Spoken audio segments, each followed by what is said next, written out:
Thank you all. Thank you for the beautiful meditation. And welcome everyone to day 4 of Self-Healing Online Retreat. So before we go into day 4, let us have a short recap of what we have understood from day 3. What we have understood since yesterday is that there are 3 concepts that has been explained. One is the science of meditation, the power of intent, and the terminologies. So we are very happy to see today that everyone have been following of what has been said yesterday about the science of meditation. And in the power of intent, what we have learned is incorporate do or die attitude. There is no wavering of any thought. And before you decide anything, you have to think 10 times. So incorporate this sort of attitude. So you need to have a lot of willpower if you need to become a yogi. And your intent should be very pure. Once your intent is pure, you will be having a lot of clarity in thoughts, and there will be also purity in the thoughts. And how we can amplify the intent is with mauna, regular meditation, and we have to be peculiar in what we speak. We have to choose the words wisely. Every word is being recorded in the cosmos. And we have to always read spiritual books. We have to keep on reading. And active listening. So when you amplify your intent, you get everything in life. You get everything in life with the Sankalpa Shakti. So this is about the power of intent, masters. And the next that has been discussed is about the terminologies. So among that, the first one is the Gnani, which is a person who knows about himself, and Agnani, a person who lacks the knowledge, and Kugnani is an arrogant person, is a closed-minded person. And the Pregnani, he sees himself in everybody. And the Vignani, self-realized, God-realized. So our journey should be towards the Vignani masters. So this has been discussed. This was the short recap. Thank you all. So we would like to invite Master Pradeep Vijay. Yes, Pradeep ji. Thank you, Nilamaji. Namaste to everyone. So in that recap, the understanding is a Gnani is a self-realized person. A Pragnani is a God-realized person. And a Vignani is a person who helps others to realize themselves. So a Pragnani is a person who learns from everybody, constantly is on a learning mode. He learns from every masters. And he's also a great teacher of meditation and spiritual science. So that is a Vignani. Jnani is self-realized. Pragnani is God-realized.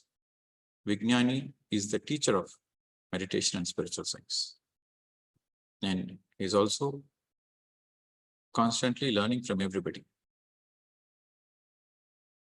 through Sajjana Sangatyam, through reading others' journeys, learning from others' experiences. And at the same time, he is in the teaching mode. So tomorrow we are going to be in silence. I want everybody to experiment silence tomorrow. So there won't be any wisdom sessions tomorrow. There will be only group meditation. So do the digital detox tomorrow. Experiment for one day tomorrow. Only to join the group meditation, you join into the Zoom. And then once the Zoom is finished, you switch off the phone or computer and put it aside. And practice mindfulness tomorrow intensely. And if possible, try to take more fruits, more juices. Tomorrow being a day of Mauna, you are going to conserve a lot of energy. So you don't need much food to eat. but make sure you eat a lot of fruits, drink a lot of juices. Just be on the raw foods to the possible extent as an experiment for one day. Self-healing is what is the title we have given it to this retreat. What is the definition of self-healing? What exactly means self-healing? Please write down. Self-healing. Self-healing simply means you allow the healing to happen by yourself. Healing from what? Healing from what? It can be physical, it can be psychological, it can be emotional.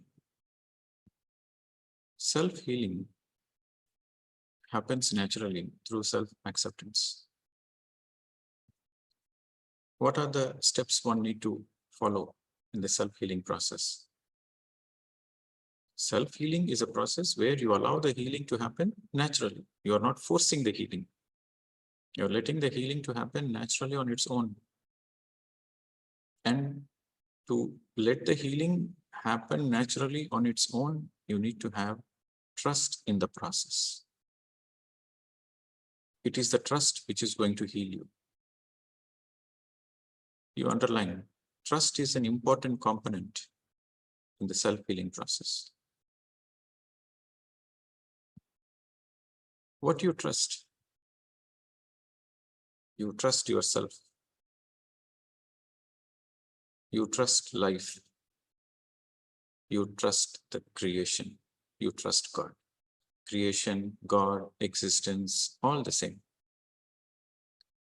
So the first trust is on yourself. The second trust is on the very life process you are going through. Whatever the life design you have, trust that your soul has designed it for a great reason.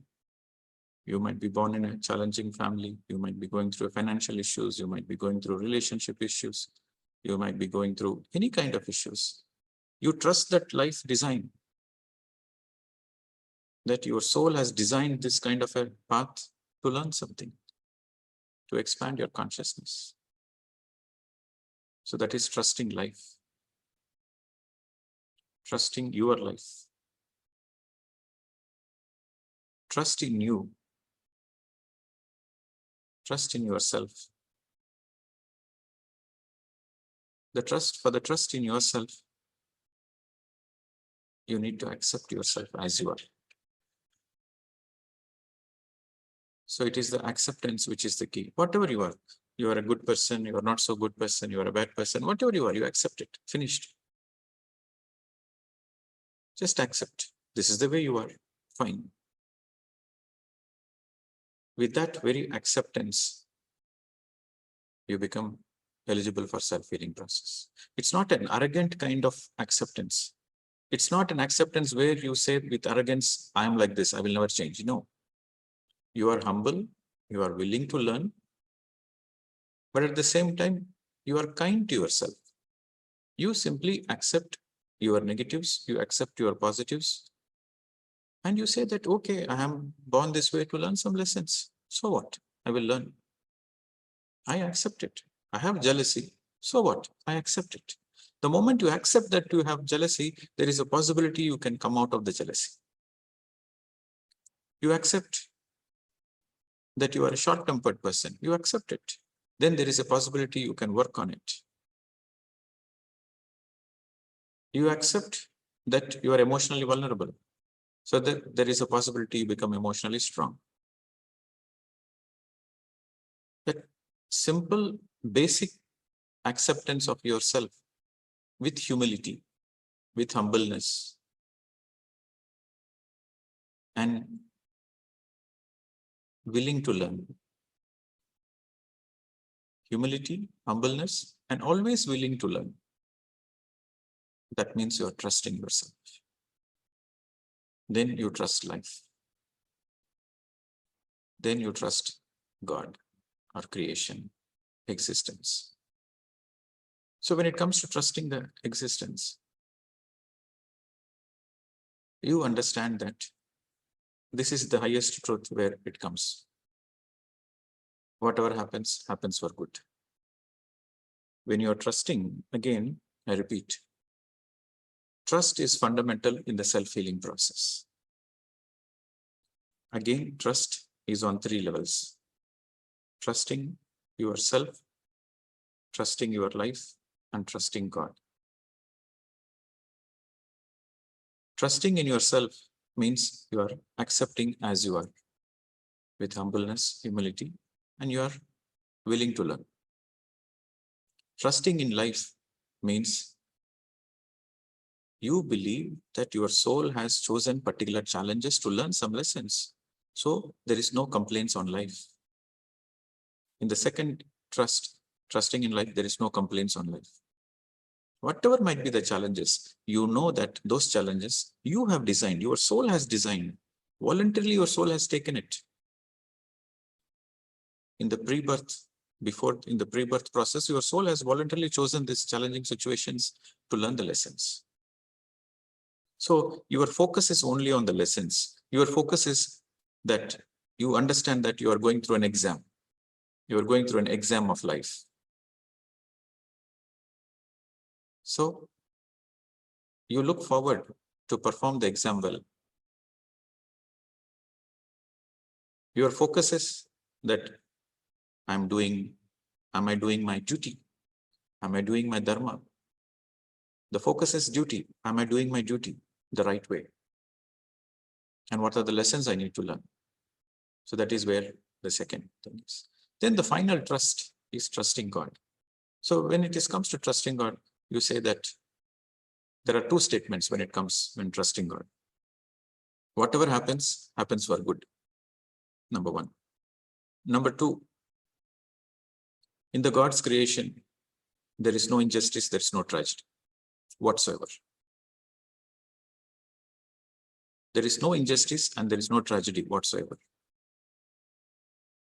When you are able to integrate these things within yourself, then you allow the self-healing process to happen. With this simple understanding, then very naturally you accept yourself, very naturally you love yourself, very naturally you forgive yourself. Then very naturally the healing happens, the self-healing happens. Sometimes people have issues with forgiving. They say that no, he has backstabbed me. I cannot forgive him. For whatever reason, I cannot forgive him. He has backstabbed me. She has cheated me. I trusted that person. They backstabbed. They cheated on me. I cannot forgive. This is a block people have, that they feel so much pain in their heart. They feel a lot of pain in their heart that they cannot forgive. But we have to understand, every person, every human is always doing their best. Every person, every human, including yourself, is always doing your best, is always doing their best. You cannot expect others to behave the way you want. They are doing their best. Okay, somebody cheated you. So what? That is the best they can do in their life. At any given point of time, everybody is doing their best. With this simple understanding, when you understand that at any given point of time, I'm always doing my best. Similarly, at any given point of time, everybody is doing their best. So you let go. Okay, fine. That person has spoken something bad. That's okay. He's doing his best.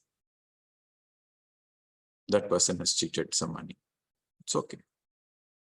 They are doing their best in life. They have their own learning. They have their own karma. And they have their own lessons to learn. So they are doing their best. With this statement, you are able to, with the understanding of this statement, you are able to forgive. But still, sometimes it is difficult to forgive. Then you forget. At least you forget. If you don't forget, If you don't forgive, if you don't forget, it will harm you. It will not harm the other person. It will harm you. It will destroy you. If you don't forgive, it will destroy you, not the other person.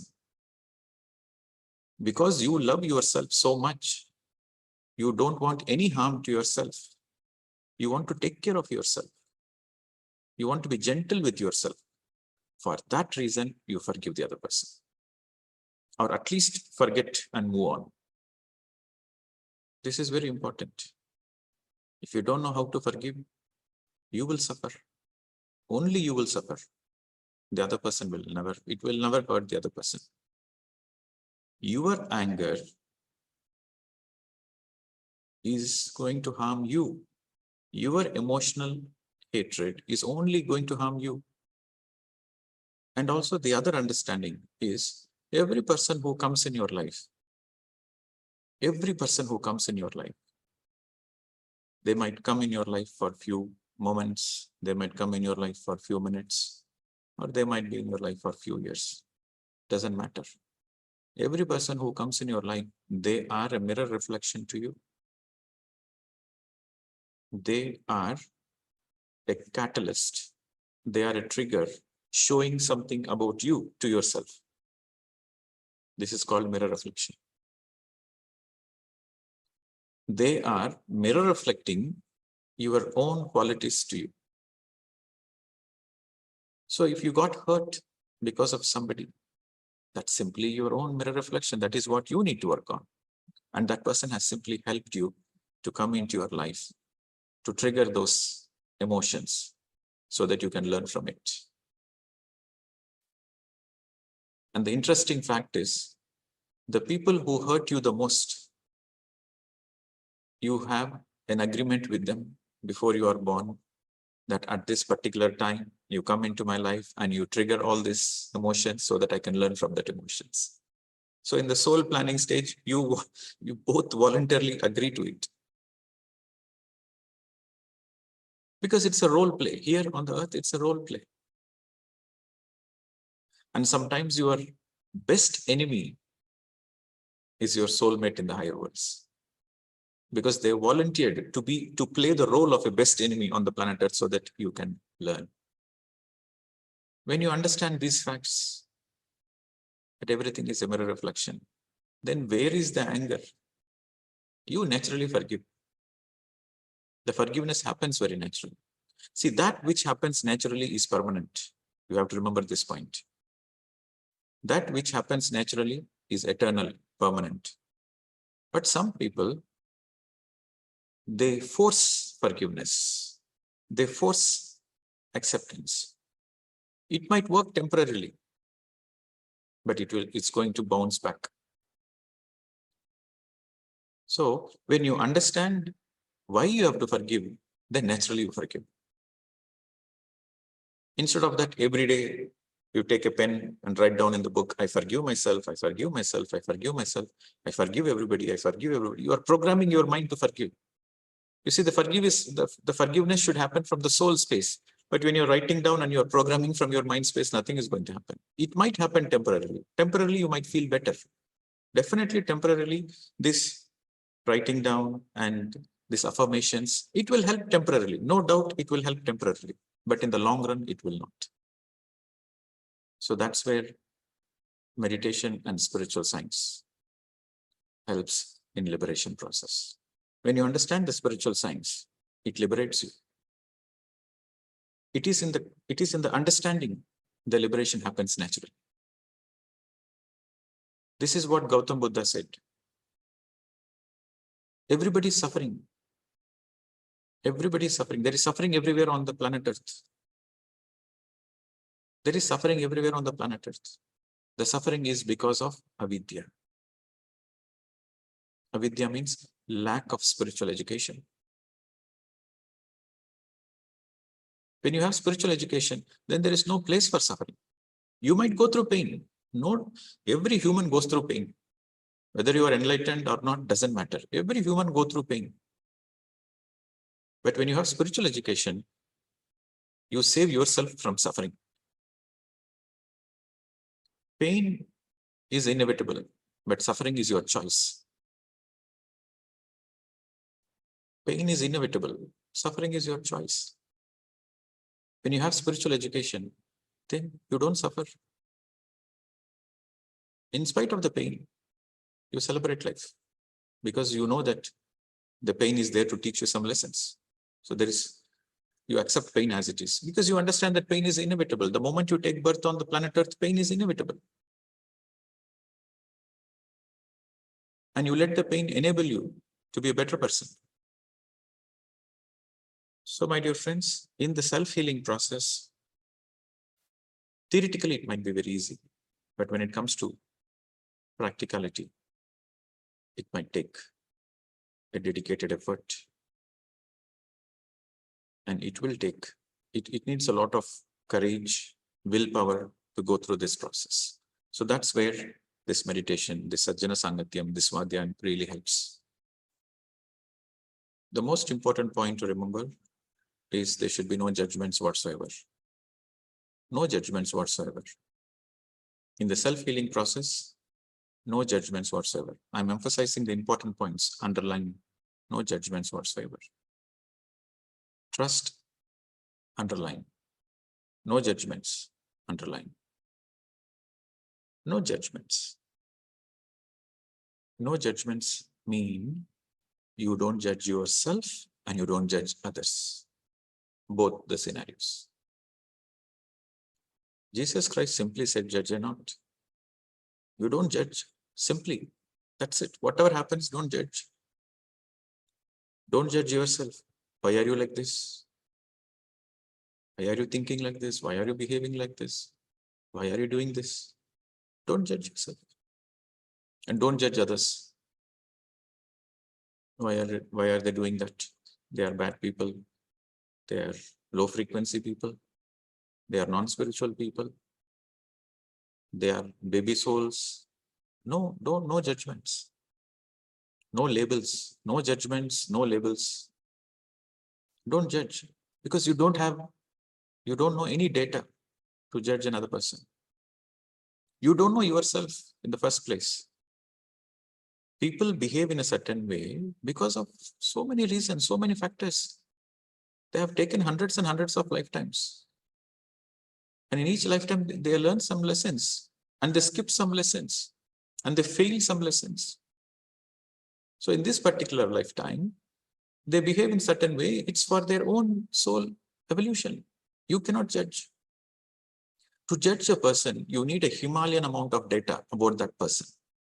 You need to know about the person's entire life and the person's entire past lives. If the person has taken 200 lifetimes, you need to know every detail about the entire 200 lifetimes to know why he's behaving that way, which is impossible. You need a Himalayan amount of data to judge a person, which is impossible to get that kind of a data. No matter how enlightened you are, it is impossible to get that kind of a data. So that's why Jesus Christ simply said, judge not. If you stop judging, something beautiful happens. The moment you stop judging, something beautiful happens. The beauty is you accept the people as they are. When you stop judging yourself, you accept as you are. When you stop judging others, you accept as they are. The moment you start accepting people as they are, then the magic happens. The magic is you love them unconditionally. When you accept yourself, you love yourself unconditionally. The love naturally happens. The love naturally happens when you accept unconditionally. Underline the word unconditional. Simply love blossoms because there is no expectations and there is simple acceptance. So when you imbibe these qualities within your being, then naturally you heal yourself. Slowly you heal yourself. Like onions has many layers. You peel one layer, there is another layer. You peel one layer, there is another layer. So you heal yourself layer by layer by layer. And you enjoy that process. You enjoy the healing process. That is the most important thing. You enjoy the healing process. You enjoy the healing process because there is no deadline. You simply let the healing happen. No expectations there. The moment there is no expectations, there is no frustrations. You have to understand every expectation leads to frustration. Every expectation leads to frustrations. You might ask, in a relationship, there might be some expectations. Without expectations, how to take especially the intimate relationships, you might have some expectations. That's okay. To have expectations is okay, as long as you are willing to let go if that expectations are not fulfilled. It's okay to have expectations as long as you are willing to let go of that expectations when that expectations are not fulfilled. So this is the same with attachment, detachment. Some people say it is very difficult to be in the detachment mode. If we are detached, then how can we enjoy? If I'm detached from my partner, how can I enjoy the intimacy? If I'm detached from my house, how can I enjoy my house? If I'm detached from property, money, how can I enjoy the money, property, wealth? Some people have these concerns. The right understanding is attachment is nothing wrong. You need 50% attachment and 50% detachment. Attachment should be 50%, detachment should be 50%. How this formula works? When somebody is in front of you, enjoy them fully, attach to them fully, enjoy them fully, enjoy their friendship, enjoy their relationship, enjoy their companionship, enjoy to the fullest, total attachment when the person is in front of you. And when the person moves away, then you are totally detached.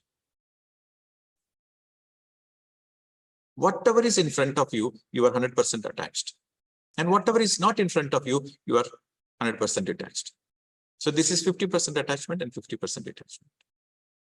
You have money. Be totally attached to that money. Enjoy the money. To the fullest possible way, enjoy the money. But when you don't have money, you are least bothered. You are detached. You have a beautiful house. Enjoy the house. Totally enjoy the house. Be in total attachment to enjoy the house. But when the house collapses, be detached. Okay, let go. Now the house is not in front of me, so I don't care. I'm willing to let go. So when you have this 50% attachment and 50% detachment, you know that only this moment is real. Next moment, anything might happen. Next moment, the house might collapse. Next moment, your partner might leave, or death might come and separate. Anything can happen the next moment. So only this moment is real. So let me enjoy this moment totally.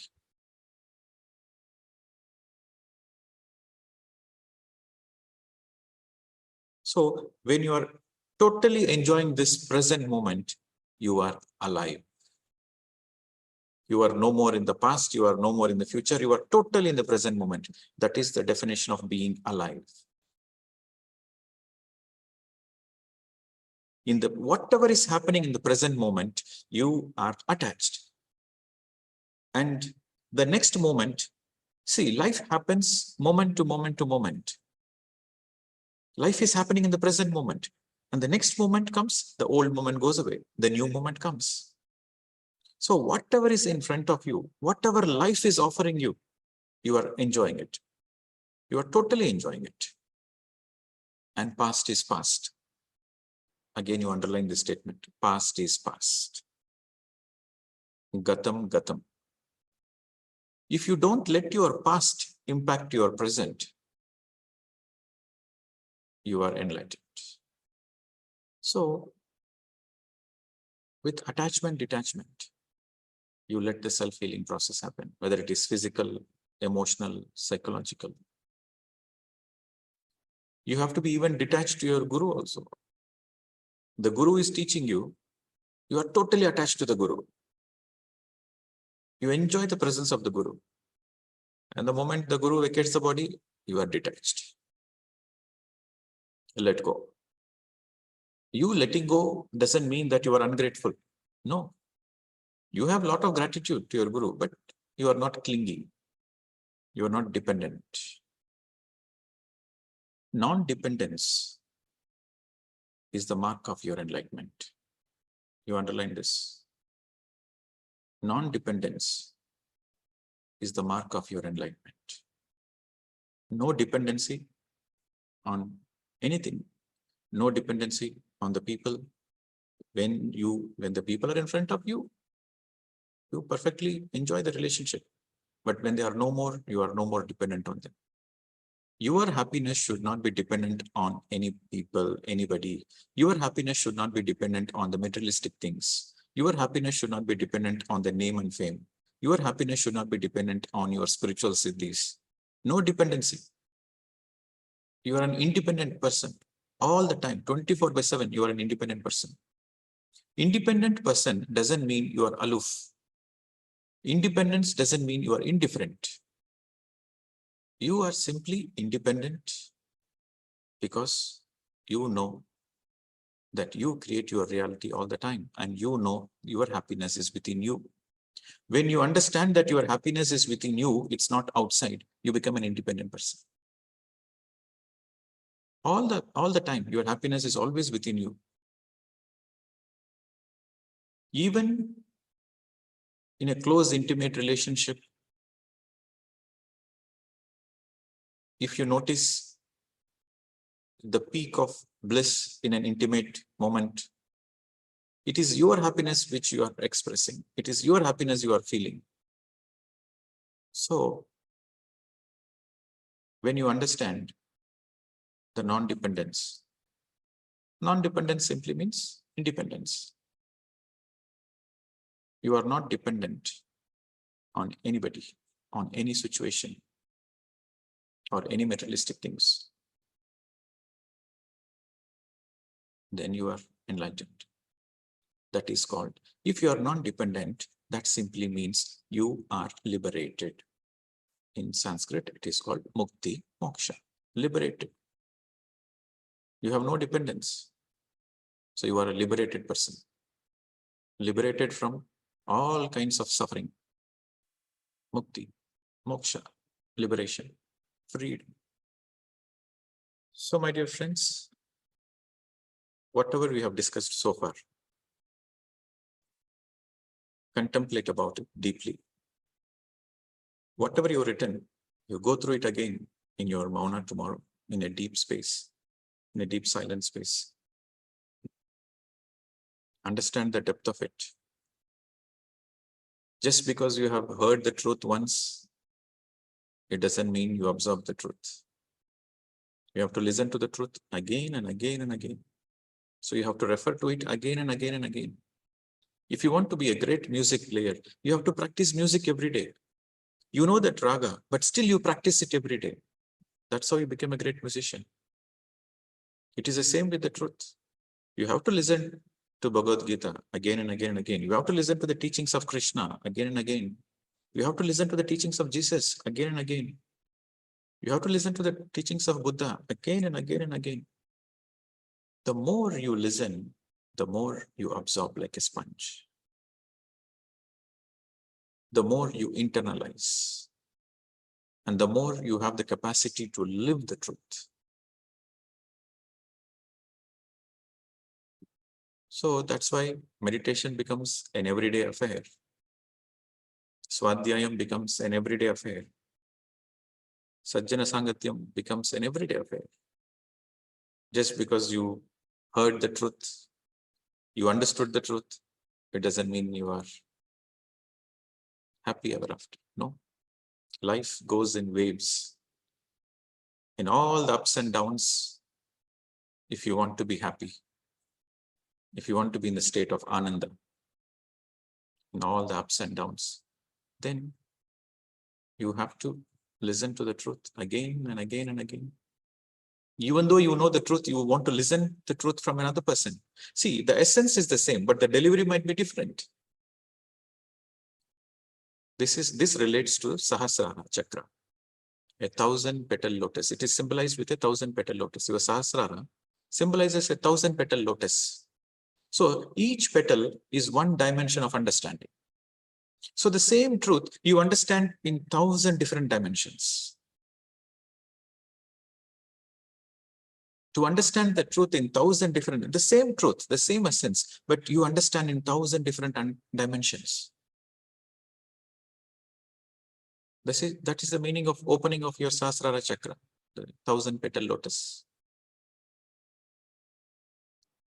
One petal is one dimension of understanding. Similarly, 1,000 petals is the 1,000 dimension of understanding about the same truth. It is a never-ending journey. It is a never-ending journey. And that is the beauty of it. Because you have always something to learn. This is the infinity, the law of infinity. This relates to Vijnani. A Jnani understands about himself, but a Vijnani wants to understand about himself in 1,000 ways, in 1,000 dimensions.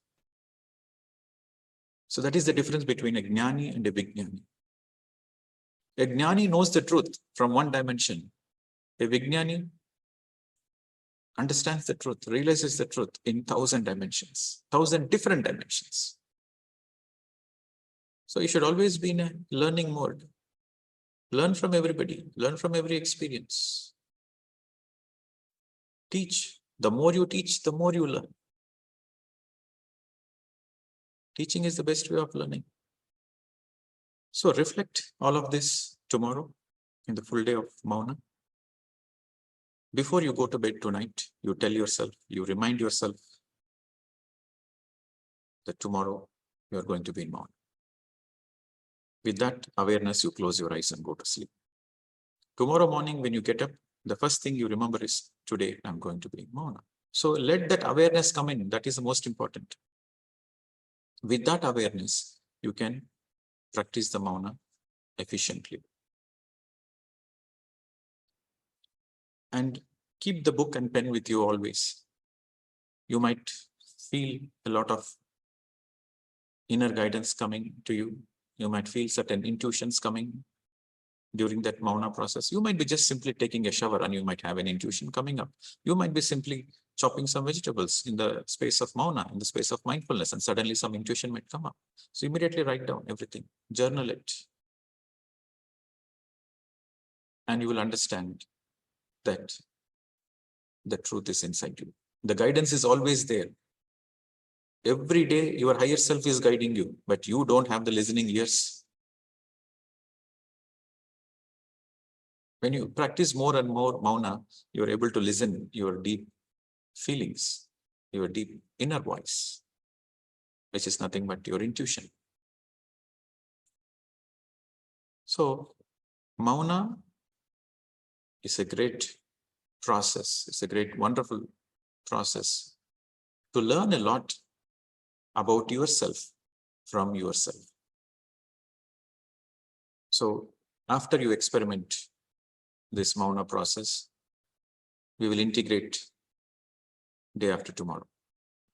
If you have any questions, you have something to share, we'll integrate all of this day after tomorrow. Okay. Wish you all well. Best of luck. 24 hours of Mauna. The Mauna should be 24 hours. Suppose if you start 5 a.m. in the morning, you should complete the next day 5 a.m. Whatever time you start, it should be minimum of 24 hours. Okay. Thank you very much. Take care of yourself. And we'll see you. Tomorrow is only a meditation. Day after tomorrow, we'll integrate more of the self-healing process. Namaste to all. Thank you.